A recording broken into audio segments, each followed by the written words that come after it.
నిర్గమకాండము 33వ అధ్యాయంలో నుండి నేను చదువుతున్నాను.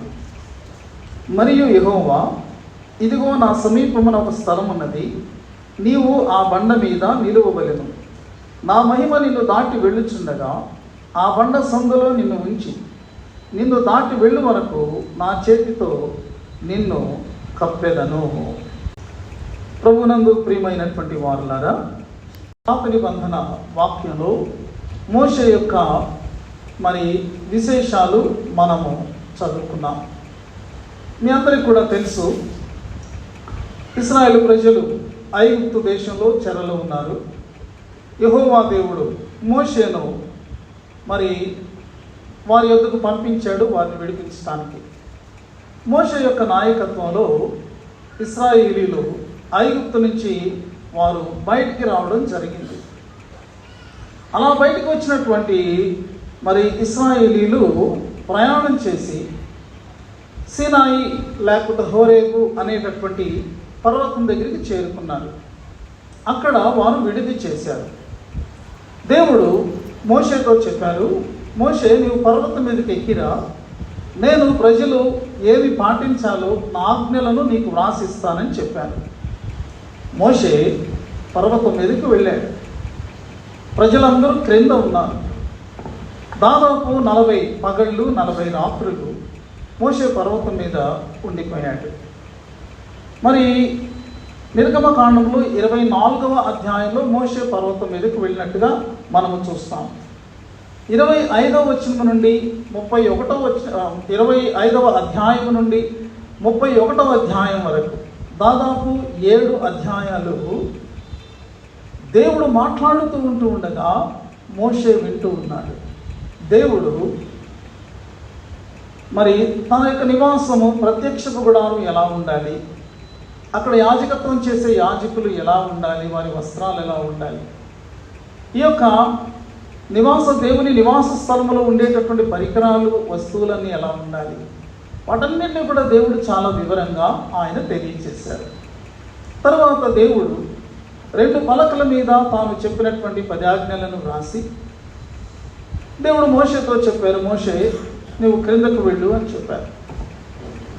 32వ అధ్యాయంలో మోషే పర్వతం మీద నుంచి క్రిందకి దిగుతూ ఉండగా క్రింద వాతావరణం అంతా మారిపోయింది.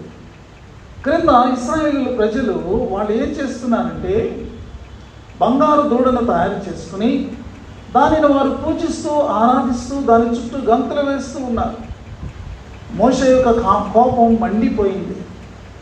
అయ్యో, ఈ ప్రజలేంటి విగ్రహారాధనలోకి దిగారు, యెహోవా దేవుణ్ణి వారు విడిచిపెట్టారని అతడు కోపాన్ని తట్టుకోలేక తన చేతిలో ఉన్నటువంటి రాతి పలకలను విసిరి పడవేసినప్పుడు అవి ముక్కలైపోయినాయి.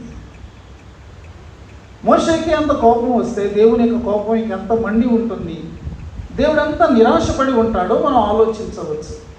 అయితే మోషే దేవుణ్ణి వేడుకున్నాడు, ప్రభువా, ఈ ప్రజలను క్షమించండి అని. దేవుణ్ణి కన్విన్స్ చేశాడు. దేవుడు దానికి ఒప్పుకున్నాడు. ఆ తరువాత మరలా దేవుడు ఏం చేశారంటే, మోషే, నీవు పర్వతం మీదకి రా, నేను మరలా ఆ రాతి పలకల మీద నేను ముందించినటువంటి ఆజ్ఞలను ఇస్తాను అని దేవుడు చెప్పాడు. మరలా మోషే కొండ మీదకి వెళ్ళాడు. మరలా 40 పగళ్ళు 40 రాత్రులు ఉన్నాడు. ఇది 34వ అధ్యాయంలో మనకు కనబడేటటువంటిది. సో 32వ అధ్యాయం క్రిందికి వచ్చాడు, మొదటిసారి పైకి వెళ్ళిన తర్వాత 34వ అధ్యాయం మరలా పైకి వెళ్ళాడు. ఈ 32కి 34కి మధ్యలో 33వ అధ్యాయం. It's a very crucial chapter. ఇది చాలా ప్రాముఖ్యమైనటువంటి అధ్యాయంగా మనం గమనించవచ్చు. ఈ అధ్యాయంలో దేవుడు మోషేతో మాట్లాడుతూ ఉన్నారు. మోషే దేవునితో మాట్లాడుతూ ఉన్నాడు. ఒక అపురూపమైనటువంటి ఒక సంభాషణ, ఒక అద్భుతమైనటువంటి సంభాషణ దేవునికి మోషేకు మధ్యలో జరుగుతున్నట్టు మనం చూడగలం. మీకు ఆసక్తి ఉన్నట్టయితే ఇదంతా కూడా చాలా ఆసక్తికరమైనటువంటి చరిత్ర. మీరు చదవండి. ఇవన్నీ చదువుతూ ఉంటే మీకు చాలా ఆశ్చర్యం, అంత మాత్రమే కాకుండా ఎంతో ఆనందం, ఎంతో ఆత్మీయమైనటువంటి మేలు కూడా కలుగుతుంది. ఈ అధ్యాయంలో అనేకమైన విషయాలు మాట్లాడిన తర్వాత మోషే ఒక కోరికను దేవుణ్ణి కోరుతూ ఉన్నాడు. ప్రియమైనటువంటి వారులారా, దేవుడు మోషేని పిలిచాడు. ఎక్కడో గొర్రెలు కాసుకుంటున్నాడు మిద్యాను అరణ్యంలో.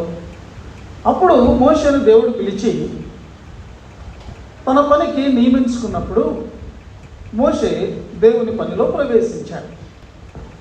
దేవుని పనిలో ప్రవేశించిన తర్వాత మోషే యొక్క జీవితం అంతటినీ కూడా మీరు నిర్గమకాండం 3వ అధ్యాయం నుండి మరి ద్వితీయోపదేశకాండం వరకు కూడా చదివితే అతని జీవితం అంతా కూడా ఎలా ఉంది అంటే అతడు దేవునికి అంకితం అయిపోయాడు.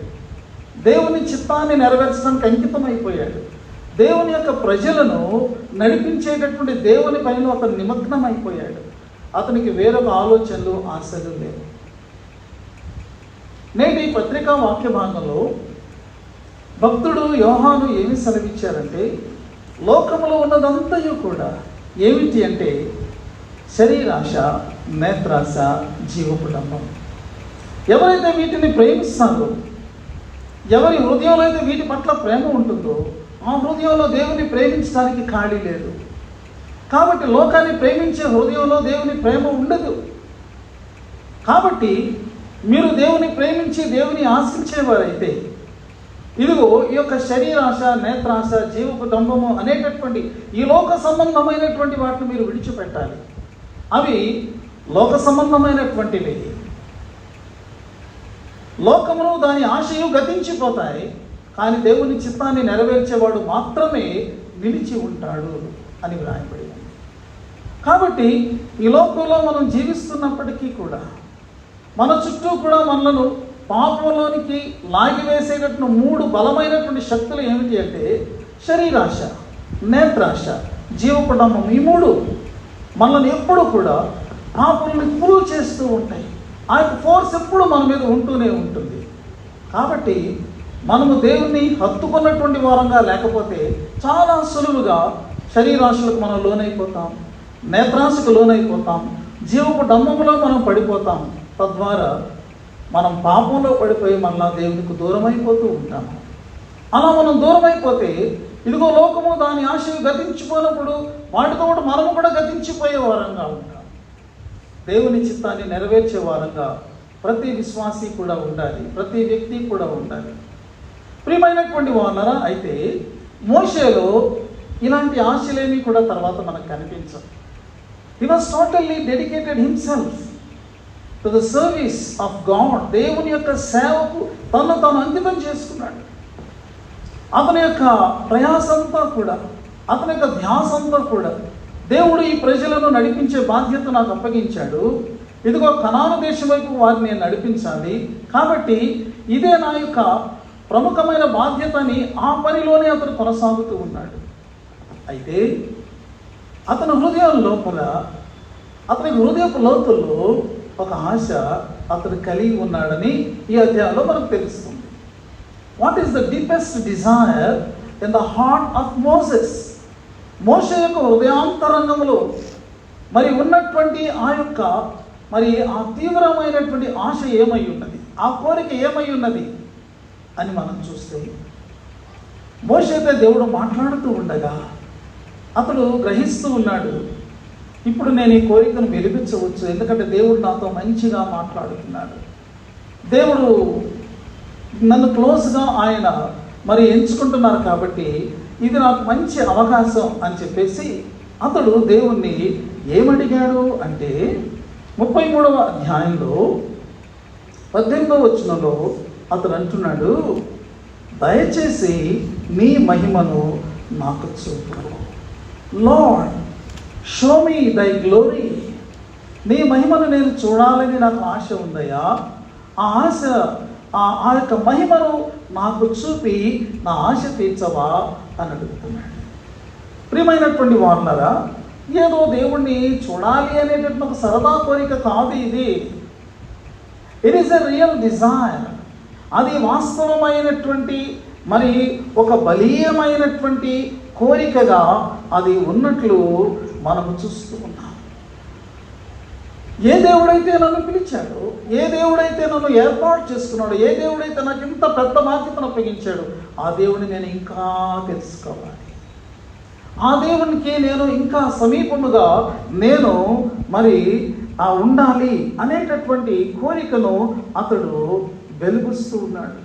ఎందుకు దేవుణ్ణి చూడాలనుకుంటున్నాడు? ఎందుకు దేవుని మహిమను చూడాలని అనుకుంటున్నాడు? దానికి జవాబు ఏమై ఉండొచ్చు అంటే, ఇంకా ఇశ్రాయేలు నడిపించేటటువంటి ఈ యొక్క నాయకత్వంలో ఇంకా ప్రారంభంలోనే ఉన్నారు. ఐగుప్తును విడిచి ఎర్ర సముద్రాన్ని దాటి ప్రస్తుతం సీనాయి పర్వతం దగ్గర వాళ్ళు విడిది చేశారు. ఇంకా చాలా చాలా దూర ప్రయాణం ఉంది. ఇంత ప్రయాణంలో ఇన్ని లక్షల మంది ప్రజలను, ఏ విధమైనటువంటి చక్కని రవాణా సౌకర్యాలు లేవు, ఏ విధమైనటువంటి ఇతరమైనటువంటి సౌకర్యాలు లేనటువంటి మార్గంలో, విధానంలో వీరందరినీ కూడా నడిపించి అక్కడ వారిని చేర్చడం అనేటటువంటిది అది చాలా గొప్ప బాధ్యత, భారభరితమైనటువంటి బాధ్యత. మరి బాధ్యతను నిర్వర్తించాలి అన్నట్టయితే నా దేవుడిని నేను బాగా తెలుసుకుంటే, ఆ దేవుని యొక్క సహాయంతో, దేవుని యొక్క శక్తితో ఎక్కడా నేను బలహీనపడకుండా, నిరాశపడకుండా నేను నడిపించగలను అనేటటువంటి ఒక ఆలోచన ఖచ్చితంగా అతనిలో ఉండి ఉంటుంది. ప్రియమైనటువంటి వారులారా, ఇలాంటి కోరికను వెలుగుచ్చినప్పుడు దేవుడు ఏమని జవాబిచ్చారంటే అంటున్నారు, మోషే అలాగే నీవు నా మహిమను చూడాలని అనుకుంటున్నావు, నా మంచితనం అంతయు నేను నీకు చూపిస్తాను, నా మహిమను నా యొక్క నామమును నేను నీకు ప్రకటిస్తాను అని అన్నారు. అయితే దేవుడు అన్నారు, మరి నన్ను చూచి ఏ నరుడను బ్రతుకడు. ఆ మహిమ కలిగినటువంటి దేవుని యొక్క ఆ మహిమా స్వరూపాన్ని ఏ మానవుడు కూడా తట్టుకోలేడు. ఎందుకంటే ఆ యొక్క మహిమ యొక్క శక్తి ప్రభావము ఎంత గొప్పది అంటే, ఆ యొక్క ప్రభావాన్ని చూసేటటువంటి సాధారణమైనటువంటి మనుషుడు విల్ బి కన్జ్యూమ్డ్. అతడు అగ్నికి గురి అయినట్టుగా, ఆహుతి అయినట్టుగా ఆ మహిమ ఎదుట అతడు నశించిపోతాడు. మనము అనుదినము ఉదయించేటటువంటి సూర్యుడినే మనం ఆలోచన చేస్తే, ప్రకాశవంతంగా ప్రకాశిస్తున్నటువంటి మిట్ట మధ్యాహ్న సూర్యునిలోనికి మనము డైరెక్ట్గా చూడలేము. ఒకవేళ అలాంటి సాహసం చేస్తే మనం గుడ్డివారం అయిపోతాం. That is the power of the brilliance of the light of the sun. ఆ యొక్క సూర్యకాంతి యొక్క శక్తి అంత అధికమైనటువంటిది. అలాగే సూర్యరశ్మిలో మిట్ట మధ్యాహ్నం ఎండవేళ ఈ వేసవి కాలంలో గనక మనం సాహసించి అలాగే మనం ఎండలో ఉన్నట్టయితే డీహైడ్రేషన్ వచ్చి మనిషి చనిపోతాడు. సృజించబడినటువంటి సూర్యుని విషయంలోనే అతని యొక్క వెలుగునే, అతని యొక్క వేడిమిని మనిషి తట్టుకోలేకపోతే, ప్రియమైనటువంటి వాళ్ళరా, ఆ సూర్యుడిని సృజించినటువంటి వాడు ఎంత శక్తిమంతుడు మీరు ఆలోచించండి. ఈ సూర్యుడే ఎంత ప్రకాశమానంగా వెలుగుతూ ఉన్నట్టయితే దాన్ని సృజించినటువంటి వాని యొక్క మహిమా ప్రకాశత మనం ఊహించగలమా? మనం వర్ణించగలమా? ఒకప్పుడు మనిషి దేవుని మహిమను చూడగలిగినటువంటి స్థితిలో ఉన్నాడు ఏదేను వనంలో. అప్పుడు అతని జీవితంలో పాపం అనేటటువంటి స్థితి అసలు కాన్సెప్టే లేదు. ఎందుకంటే అతడు కూడా మహిమలో ఉన్నాడు. హి was also in the glory. దేవుడు మానవుని సృజించినప్పుడు మహిమజీవిగా సృజించాడు. దాన్ని మనం గుర్తుపెట్టుకోవాలి. మహిమజీవి. దేవుడు వస్తే వారు ఎదురుగుండా వెళ్ళి దేవుణ్ణి ఆహ్వానించి, ఇంకా దేవుణ్ణి చేయి పట్టుకుని దేవుణ్ణి కౌగిలించుకునే అంతటి చక్కని అవకాశం ఉండింది. కానీ మానవుడు అవిధేయుడి పాపం చేసినప్పుడు ఈ పాపము దేవుని యొక్క మహిమ నుండి మనుష్యుని దూరపరిచింది. ఈ పాపం వల్ల అతడు దేవుని సమీపించలేడు. ఆ యొక్క మహిమ యొక్క శక్తి, ప్రభావము, భయంకరత్వము, భీకరత్వము మనిషిని దేవునికి దూరం చేసింది. కాబట్టి దేవుడు అంటున్నారు, ఏ నరుడును కూడా నన్ను చూచి బ్రతుకుడు, కానీ నేను నీ కొరకు ఒక ఏర్పాటు చేస్తాను. ఆ యొక్క ఏర్పాటు బట్టి నీవు నా యొక్క మరి పూర్తి మహిమను నీవు చూడలేవు, కానీ నేను నిన్ను దాటి వెళ్ళినప్పుడు నీవు నా వెలుగు పార్శ్వమును చూడగలవు.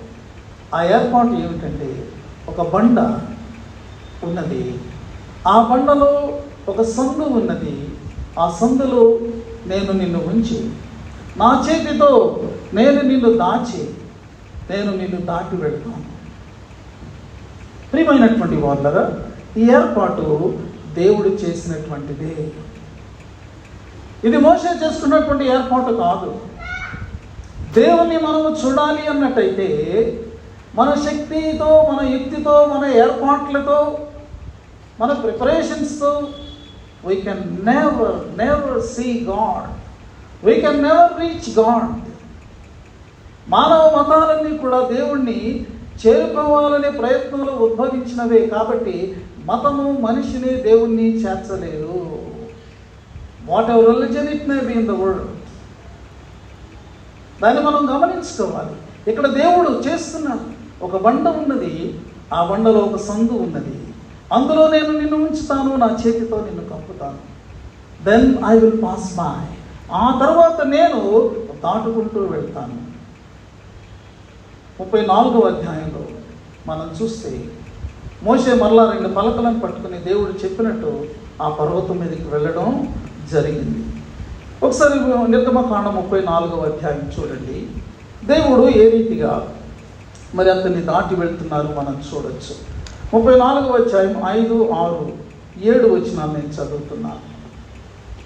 మేఘములో యెహోవా దిగి అక్కడ అతనితో నిలిచి యెహోవాను నామమును ప్రకటించాను. అతని ఎదుట యెహోవా అతని దాటి వెళ్ళుచు, యెహోవా కనికరము, దయా, దీర్ఘశాంతము, విస్తారమైన కృపాసత్యములు గల దేవుడైన యెహోవా, ఆయన 1000 మందికి కృపను చూపుచు దోషమును, అపరాధమును, పాపమును క్షమించును, కానీ ఆయన ఏమాత్రమును దోషులను నిర్దోషులుగా ఎంచక 3-4 తరముల వరకు తండ్రుల దోషమును కుమారుల మీదకిని కుమారుల మీదకిని రప్పించునని ప్రకటించెను. ఇక్కడ దేవుడు మేఘంలో దిగారు. ఇప్పుడు 33వ అధ్యాయం ప్రకారంగా మనం ఇక్కడ చూస్తే మోషే బండ సందులో ఉన్నాడు. దేవుని మహిమ అతనికి హాని చేయకుండానట్లు, ఆ ప్రభావం అతని నశింప చేయకుండానట్లు దేవుడు ఒక భద్రతను అక్కడ ఇచ్చాడు. అయితే దేవుడు మరి అలాగా ఆ మోషే ముందర ఆ వెళుతూ ఉన్నప్పుడు మోషే దేవుని మహిమను కనులతో చూడలేదు, కానీ దేవుని మహిమ దాటి వెళుతున్నటువంటి ఆ యొక్క ప్రభావాన్ని అతను అనుభవించగలిగాడు. దేవుని మహిమ దాటుతూ ఉన్నప్పుడు దేవుని మహిమ అంటే ఏమిటో దేవుడు చెబుతూ ఉన్నారు. అది దేవుని యొక్క మంచితనం. It is God's character. అది దేవుని యొక్క నామం. It is God's nature. Name means nature. ఒక వ్యక్తి పేరు చెప్పగానే మనకు అతను ఎలాంటి వాడు అని రూపురేఖల కంటే అధికంగా అతని యొక్క స్వభావం మనకు గుర్తుకొస్తుంది. కాబట్టి his character and his nature are revealed. అవి అక్కడ బయలుపరచబడిపోతూ ఉన్నాయి. వాటిని గురించి ఇక్కడ చెప్తూ కనికరము, దయా, దీర్ఘశాంతము, విస్తారమైన కృపాసత్యములు, ఇవన్నీ కూడా ఆయన మహిమలో ఉన్నటువంటి భాగాలు. ఆయన యొక్క మరి వ్యక్తిత్వంలోనూ ఆయన యొక్క స్వభావంలో ఉన్నటువంటి మరి విభాగాలుగా మనం వాటిని చూడగలుగుతూ ఉన్నాము. ఆయన ఒక వ్యక్తి పశ్చాత్తాపడినప్పుడు, ఒకవేళ దేవునికి విరోధంగా అతడు జీవించి మరలా దేవుని దగ్గరికి కరుణ కోసం, శరణ కోసం వచ్చినప్పుడు దేవుడు ఖచ్చితంగా అతన్ని క్షమించి చేర్చుకుంటాడు. కానీ ఆయన న్యాయం తప్పడు. దోషులను ఎప్పటికీ కూడా, దోషం ఇంకా ఉండగానే నిర్దోషులు అని ఆయన ఎప్పటికీ కూడా ఆయన అలా తీర్పు తీర్చడు. ప్రియమైనటువంటి వాళ్ళ, దేవుని మహిమ అంటే మనకు అర్థమవుతుంది ఏమిటి అంటే దేవుని యొక్క క్యారెక్టర్ మరియు దేవుని యొక్క నేచర్ అని మనము తెలుసుకోవలసినటువంటి వారముగా మనం ఉంటున్నాం. మొదటిసారి మోషే పర్వతం మీదకి వెళ్ళి వచ్చాడు. నేను చెప్పాను 32వ అధ్యాయంలో. అప్పుడు అతను నార్మల్గానే ఉన్నాడు. కానీ 34వ అధ్యాయంలో అతను మళ్ళా పర్వతం దిగి వచ్చేటప్పటికీ అతని యొక్క పరిస్థితి ఎలా ఉంది అంటే 34వ అధ్యాయంలో 29వ వచనంలో ఈ మాటలు రాయబడి ఉన్నది. మోషే సీనాయి కొండ దిగుచుండగా శాస్త్రములు గల ఆ 2 పలకలు మోషే చేతిలో ఉండెను. అతను ఆ కొండ దిగుచుండగా ఆయన అతనితో మాట్లాడుచున్నప్పుడు తన ముఖ చర్మం ప్రకాశించిన సంగతి మోషేకు తెలిసి ఉండలేదు. His face was shining. His face was shining. మొదటిసారి దేవుడు 7 అధ్యాయాల్లో మాట్లాడారా? మరి అప్పుడు ఈ విధమైన ప్రస్తావన లేదే. ఇప్పుడు ఒక అధ్యాయంలోనే దేవుడు మోషేతో మాట్లాడినట్టు ఉంది. కానీ 40 days ఉన్నాడు, 40 nights ఉన్నాడు. కానీ ఇప్పుడు అతనికి ముఖం ప్రకాశిస్తుంది. కారణం ఏంటి? కారణం ఏమిటి అంటే ఇప్పుడు అతడు ఒక అద్భుతమైన కోరికను కోరాడు. ప్రభువుని మహిమను చూపు. ప్రభు అన్నారు, చూపిస్తాను అన్నారు. ఆయన యొక్క పూర్తి మరి ఆ యొక్క డైరెక్ట్ ఆయన యొక్క రూపాన్ని, వ్యక్తిత్వాన్ని కళ్ళతో అలాగా వ్యక్తిలా చూడకపోయినా ఆయన యొక్క మహిమను ఆయన మరి తన ముందు దాటి వెళుతూ ఉన్నప్పుడే ప్రియమైనటువంటి వాళ్ళ దాని ఎఫెక్ట్కి మోషే యొక్క ముఖము బ్రైట్గా అయిపోయింది. ఎంత బ్రైట్గా అంటే అతను కొండ దిగి వచ్చినప్పుడు ఇశ్రాయేలీయులు ఆ ముఖం వైపు వారు చూడలేకపోయారంట. They couldn't see the brightness of the face of Moses. చూడండి ఎంత అద్భుతమైనటువంటి విషయం. ప్రియమైనటువంటి వాళ్ళారా, దీన్ని మనం ఇలా ఉంచితే క్రొత్త నిబంధనలో మరి ఒక వ్యక్తి ఇలాంటి ఆశనే వెలుగుచ్చినటువంటి సంఘటన మనం చూడొచ్చు. యోహాను సువార్తలోనికి రండి, 14వ అధ్యాయం. పరిశుద్ధుడైన యోహాను రాసిన సువార్త 14వ అధ్యాయంలో మనము ఈ మాట చదువుకోవచ్చు. 8వ వచనంలో ఈ మాట వ్రాయబడి ఉంటుంది. అప్పుడు ఫిలిప్పు, ప్రభువా, తండ్రిని మాకు కనపరచు, మాకంతే చాలును అని అన్నాడు. ఫిలిప్పు యేసు ప్రభు వారి యొక్క శిష్యుడు. మిగిలిన శిష్యులందరూ అక్కడ ఉన్నారు. మేడగదిలో యేసు ప్రభు వారు తన శిష్యులతో పస్కా విందులో ఉండగా ఆయన అనేక విషయాలు మాట్లాడుతూ ఉన్నప్పుడు ఫిలిప్పు తన హృదయం అంతరంగంలో ఉన్నటువంటి కోరికను అతడు యేసు ప్రభు ముందు ఉంచాడు. అతను కేవలం తన కొరకు మాత్రమే కాదు కానీ అందరి పక్షంగా అడుగుతూ ఉన్నాడు. ఏమనంటే తెలుసా, ప్రభువా, మాకు తండ్రిని కనపరచండి, మాకంతే చాలు అన్నాడు. ప్రియమైనటువంటి వాళ్ళగా ఎంత పవిత్రమైన కోరిక. తమ యొక్క గృహాలను, తమ కుటుంబాలను, తమ యొక్క వృత్తులను విడిచి వీరు ఎందుకు యేసుని వెంబడించారు? ఈరోజు నీవు నేను ఎందుకు యేసుని వెంబడిస్తున్నా? Why are we Christians? Why are we following Jesus? ఎప్పుడైనా ఆలోచించారు? శిష్యులు యేసును వెంబడించినటువంటి కారణం ఏంటి? యేసు ప్రభువును వెంబడిస్తే ఆయన ధనవంతులుగా చేస్తాడనా?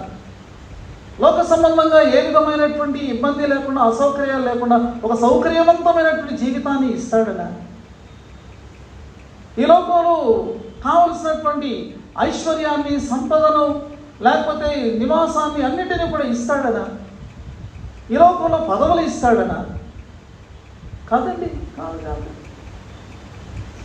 ఆధునిక క్రైస్తవ్యంలో చాలా మంది యేసును వెంబడించేటటువంటి కారణం ఇదేనండి. కానీ ఈరోజు మనకు అర్థమవుతూ ఉన్నది, ప్రభువా, యేసయ్య, మాకు తండ్రిని కనపరచండి. They have the deepest desire to see God. దేవుణ్ణి చూడాలి అనేటటువంటిది ఇది ఆత్మ సంబంధమైనటువంటి కోరిక.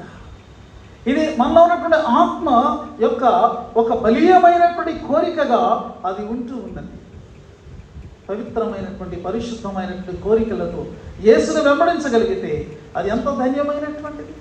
తుచ్చమైనటువంటి, లోక సంబంధమైనటువంటి, ఈ యొక్క అశాశ్వతమైనటువంటి వాటి కొరకే యేసును వెంబడిస్తున్నట్టయితే అది ఎంత చీప్ లైఫ్. ప్రియమైనటువంటి వాడు, because he can give more than that. కాబట్టి ఫిలిప్పు మనకి ఎంత చక్కని మార్గాన్ని, మాదిరిని ఆయన చూపిస్తున్నాడో మనం చూడవచ్చు. అయితే యేసు ప్రభు అన్నారు, ఒక మాట అన్నారు, ఫిలిప్పు, నేను ఇంతకాలం మీతో కూడా ఉన్నాను కదా, ఇంకా నీకు అర్థం కాలేదా? నీకు అవగాహనలోనికి రాలేదా? నన్ను చూస్తే తండ్రిని చూసినట్టేనయ్యా అని అన్నారు.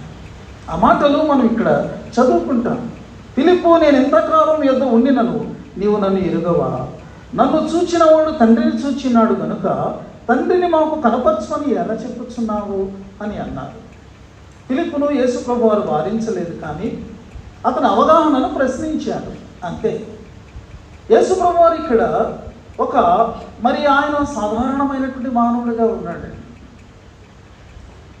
దేవుని కుమారుడుగా ఈ లోకంలో ఉద్భవించినటువంటి యేసు మహిమధారిగా రాలా, ఆయన శరీరధారిగా వచ్చాడు. కాబట్టి ఆయన శరీరంలో ఆ యొక్క మహిమ అది దాగిపోయింది. ఆ మహిమ బయటికి కనబడకుండానట్లు ఆయన శరీరంలో ఉన్నాడు. అందుచేత ఆయన దినాల్లో, యేసు జీవించినటువంటి దినాల్లో 3.5 సంవత్సరాల కాలంలో ఎంతోమంది యేసును చూసి ఉంటారు కదండి. చాలామంది యేసు ప్రభువుని చూశారు, జన సమూహాలు వెంబడించారు. కానీ వారందరూ ఈ సత్యాన్ని కనుగొనలేకపోయారు. ఎందుకు అంటే దే కుడ్ అబ్జర్వ్ జీసస్. యేసు ప్రభు వారు ఏమంటున్నారంటే, నీవు నాతో ఉన్నావు కదా, నీవు నన్ను అబ్జర్వ్ చేసావు కదా, ఆ దేవుని యొక్క క్యారెక్టర్, ఆ దేవుని యొక్క నేచర్ నా ద్వారా బయలుపడినవి కదా. ఆ దేవుని యొక్క గుణగణాలన్నీ, ఆ దేవుని యొక్క స్వభావం అంతా, ఆ దేవుని యొక్క శక్తి అంతా లోకంలో క్రీస్తు ప్రభుని యొక్క జీవితం ద్వారా అది వెల్లడి అయింది. ప్రియమైన వాళ్ళరా, దేవుడు అంత శక్తివంతుడు. యేసు ప్రభు వారు చేసినటువంటి అద్భుతాల వల్ల అది బయలుపడింది. దేవుడు అంత కరుణ కలిగినటువంటి వాడు. ఆయన చూపినటువంటి, యేసు చూపినటువంటి కనికరం వల్ల, దయ వల్ల అది బయలుపడింది. ఆయన స్వభావం అంతా కూడా ఆయన చూపినటువంటి ప్రేమలో బయలుపడింది. కాబట్టి ఇదిగో అక్కడ మోషేతో చెప్పారు, నా యొక్క నామాన్ని నేను నీకు ప్రకటిస్తాను, నా మంచితనం అంతని నేను నీకు కనుబరుస్తాను. యేసునందు దేవుని యొక్క మంచితనము లోకానికి కనబడింది. దేవుని యొక్క నామం అనగా ఆయన యొక్క స్వభావం లోకముందు ప్రస్ఫుటమైంది. ప్రియమైనటువంటి వాళ్ళ, కాబట్టి యేసు ప్రభు వారు అంటున్నారు, నన్ను చూస్తే నువ్వు దేవుని తండ్రిని చూసినట్టే అని అంటున్నారు. అయితే యేసుక్రీస్తు ఈ లోకంలోనికి వచ్చినప్పుడు తండ్రిని తన యొక్క జీవితం ద్వారా, తన క్యారెక్టర్ ద్వారా, తన నేచర్ ద్వారా చూపించడానికి మాత్రమే కాదండి, అది సరిపోదు. ఆయన నమ్మడానికైతే అది సరిపోతుంది. కానీ ఆయన వచ్చినటువంటి మరొక ముఖ్యమైనటువంటి కారణం ఏంటంటే, మనలను దేవుని యొద్దకు చేర్చుటకును ఆయన వచ్చాడు. Not only to show God to us, but take us to God. కాబట్టి ఒక భక్తుడు ఏమన్నాడంటే, దేవునిని మానవుల ఎదుగు తెచ్చుటకు క్రీస్తు యొక్క జన్మ సరిపోయింది. అంటే దేవుడే యేసుక్రీస్తుగా ఈ లోకంలోనికి రావడం జరిగింది. కాబట్టి దేవుణ్ణి మానవులకు చూపించడానికి, మానవులకు తేవడానికి ఆయన జన్మ సరిపోయింది. కానీ మానవులను దేవుని యొద్దకు చేర్చుటకు ఆయన మరణం ఆవశ్యకమైంది. ఆయన యొక్క డెత్ చాలా అవసరమైంది. కాబట్టి మనం గమనించినప్పుడు ఒక పాపి పరిశుద్ధులైనటువంటి దేవుణ్ణి ఎన్నటికీ చేరలేడు. ఆయన యొక్క పరిశుద్ధత వెలుగు ముందు మనిషి కన్జ్యూమ్ అయిపోతాడు.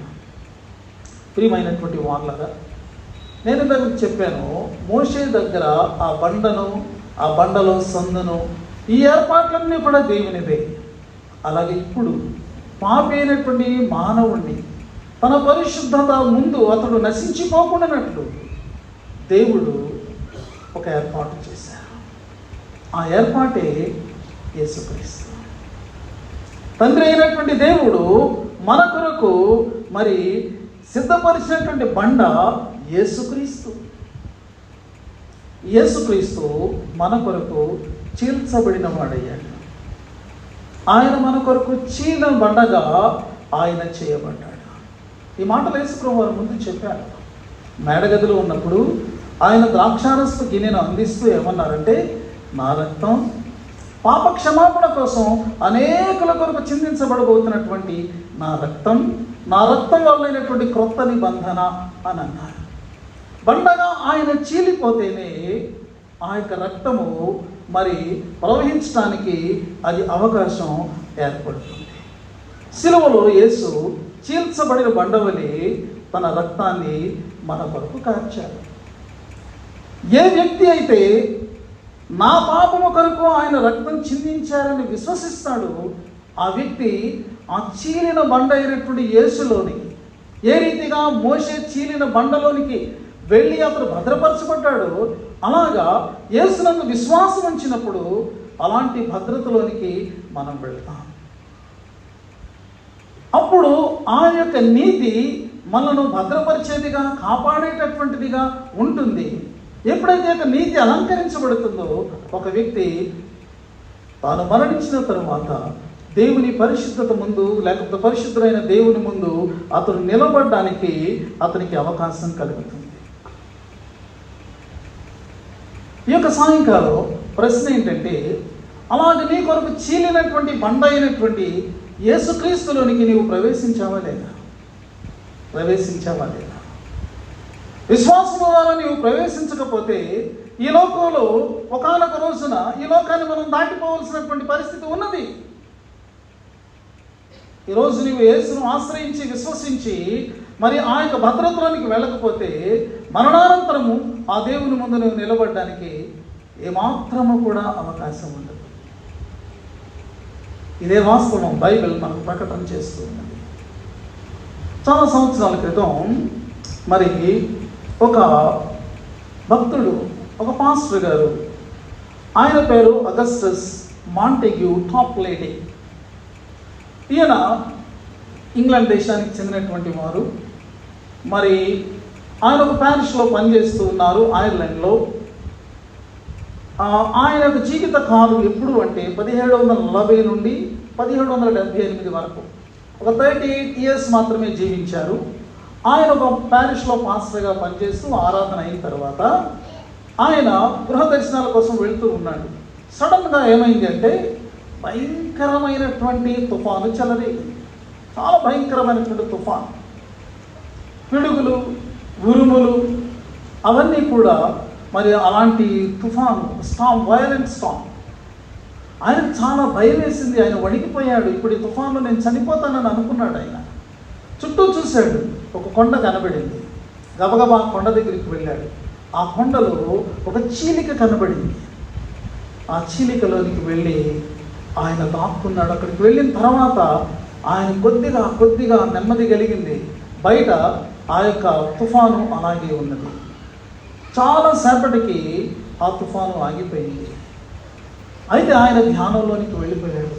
ఈరోజు ఈ యొక్క కొండలో, లేకపోతే ఈ యొక్క రాక్లో ఈ విధమైనటువంటి చీలిక లేకపోతే, ఈ సందు లేకపోతే, ఒకవేళ ఈ కొండ ఇక్కడ లేకపోతే నేను ఈ తుఫాన్లో నేను నశించిపోయి ఉండేవాడిని కదా అని ఆయన ఆలోచించుకుంటూ, ఆ సమయంలో ఆయన దేవుని యొక్క ధ్యానంలోనికి వెళ్ళినప్పుడు ఆయనకు శిలువ మీద ఉన్నటువంటి యేసు ప్రభు వారు గుర్తుకు రావడం జరిగింది. ఆయన యొక్క భౌతికమైనటువంటి ఈ యొక్క ప్రాక్టికల్ ఇన్సిడెంట్ని ఆయన తన స్పిరిచువల్ లైఫ్కి అప్లై చేసుకున్నాడు, తన ఆధ్యాత్మిక జీవితానికి అప్లై చేసుకున్నాడు. ఈ తుఫానుని నేను తట్టుకోలేకపోతే, ఈ తుఫాను యొక్క ఉగ్రతకు నేను నిలవలేకపోతే దేవుని ఉగ్రత ముందు నేను నిలబడగలనా? It's impossible. I will die. కాబట్టి ఇతను ఆలోచించుకుంటూ ఉన్నప్పుడు సిలువ వేయబడినటువంటి యేసుక్రీస్తు ప్రభుని యొక్క ఆలోచన వచ్చింది. ఆయన ధ్యానంలోకి అతను మునిగిపోయినప్పుడు అతను ఒక అద్భుతమైనటువంటి కీర్తనను ఆయన రచించాడు. ఆ యొక్క మాటలు ఈ రీతిగా ఉన్నాయి. మీలో కొంతమందికి అది వచ్చి ఉండొచ్చు. మనం తరచూ చర్చిలో మనం పాడుతూ ఉంటాం. ఇంగ్లీష్లో ఏమని ఉందంటే, rock of ages cleft for me, let me hide myself in thee, let the water and the blood from the wounded side which flowed be of sin the double cure, save from wrath and make me pure. Rock of ages అంటే యుగయుగాల శిల. తెలుగులో ఏమన్నాడంటే, ఇదిగో అనంత నగమ అని పిలిచాడు. అనంత నగమ అంటే కొండ, శిల. అయితే నా కొరకు నీవు చీల్చబడ్డావు. అలా చీల్చబడినటువంటి ఆ యొక్క నగమా? నన్ను నీలో దాగనివ్వు, నన్ను నీలో దాగనివ్వు. కీర్తనాకారుడు అంటాడు కీర్తనలో 32వ సంకీర్తనలో, నా దాగు చోటు నీవే అంటాడు. You are my hiding place, you are my hiding place. నా భయం కలిగినప్పుడు, లేకపోతే నేను ఏదైనా పాపలో పడిపోయినప్పుడు సహా, ఆ పాపం యొక్క భీతి నన్ను పట్టుకున్నప్పుడు, ఏదైనా శ్రమలో ఉన్నప్పుడు నేను ఎక్కడ పారిపోగలను? ఆశ్రయం కొరకంటే నా దాగు చోటు నీవే. నీ దగ్గరికి వస్తే నాకు అన్ని విధాల క్షేమం, క్షమాపణ, భద్రత అన్నీ కూడా ఉన్నాయి అంటాడు. ఈ మాటలు మనం అదే చూస్తున్నాం. Let me hide myself in thee, నన్ను నీలో దాగనివ్వు. Let the water and the blood from the wounded side which flowed. నీ ప్రక్కలో నుండి రక్తము జలము ధారాగా కారినవి. ఎందుకు అంటే be of sin the double cure. ఇది పాపం కొరకైనటువంటి మరి రెట్టింపైనటువంటి ఆ యొక్క మరి ప్రభావాన్ని అది ఇస్తూ ఉన్నది. డబుల్ క్యూర్, బాగు చేస్తూ ఉన్నది. దేని నుండి అంటే save me from wrath and make me pure. ఆ రెండింతలైనటువంటి మరి ఆ యొక్క ప్రభావితమైనటువంటి కార్యం ఏంటంటే, ఒకటి దేవుని ఉగ్రత నుండి నన్ను కాపాడుతుంది. యేసుక్రీస్తు సిలువలో మరణం, సిలువలో ఆయన చీల్చబడినటువంటి దానివల్ల కలిగినటువంటి ప్రభావం ఏంటో చెప్పమంటారండి? ప్రతి మానవుడు కూడా దేవుని యొక్క ఉగ్రత కింద ఉన్నాడు. దేవుని యొక్క మరణ శాసనం అతని యొక్క తల మీద ఉన్నది. అయితే జరిగింది ఏంటంటే, ఇదిగో మన యొక్క పాపం వల్ల మనం పొందవలసినటువంటి శిక్ష అంతా, మనం పొందవలసిన మరణం అంతా యేసు శిలువలో పొందారు. కాబట్టి ఆ ఉగ్రత నుండి మనం తప్పించబడుతున్నాం. ఏ మనిషి అయినా సరే, ఎనీబడీ ఇన్ దిస్ వరల్డ్ ఆ ఉగ్రత నుండి తప్పించబడుతున్నారు. రెండవది ఏంటంటే, పాపభరితమైనటువంటి, అపవిత్రమైనటువంటి, అపరాధములతో నిండినటువంటి ఈ యొక్క స్థితి అంతా కూడా యేసు యొక్క రక్తం వల్ల అది పవిత్రం చేయబడుతూ ఉన్నది. You are saved from the wrath. ఒకటి, దేవుని ఉగ్రత తప్పిపోయింది, ఆ యొక్క శిక్షావిధి తప్పిపోయింది. ఇప్పుడు క్రీస్తు యేసునందున్న వారికి ఏ శిక్షావిధి లేదు అని వ్రాయబడిందా? రెండవది ఏంటంటే, నీ యొక్క పాపమంతా కూడా ప్రక్షాళన చేయబడి, నీవు పవిత్రుడు చేయబడి, నీతి వస్త్రము నీకు అనుగ్రహించబడుతున్నది. కాబట్టి నీవు దేవుని ముందు నిలబడడానికి అర్హత పొందుతున్నావు. అందుకని యేసు ప్రభు వారు ఈదన సువార్త లేఖనంలో ఏమన్నారంటే, మీ పేర్లు పరలోకమందు వ్రాయబడి ఉన్నవి కనుక దానిని బట్టి మీరు అత్యధికంగా సంతోషించండి. మీ అత్యధికమైన సంతోషం ఏమై ఉండాలి అంటే, అశాశ్వతమైన ఈ లోకం కాదు, లోకంలో కలిగినది ఏది కూడా కాదు, నీ వల్ల లోకంలో జరుగుతున్నటువంటి గొప్ప కార్యాలు కూడా కాదు. నీ పేరు పరలోకమందున్నది. Your name is registered in the book of life in heaven. గొర్రెపిల్ల రక్తములో కడుగబడినటువంటి వారు దీనిలో ప్రవేశిస్తారు అనే మాట ఉంది. ప్రియమైనటువంటి వారులారా, మరి మీరు ఆ రక్తంలో కడగబడ్డారా? ఈ యొక్క మండల కాలంలో క్రీస్తుని మనము ధ్యానం చేస్తున్న, సిలువను ధ్యానం చేస్తున్నప్పుడు ఆ ఉగ్రత నా మీద నుండి తప్పిపోయిందనే నిశ్చయితలోకి మీరు వచ్చారా?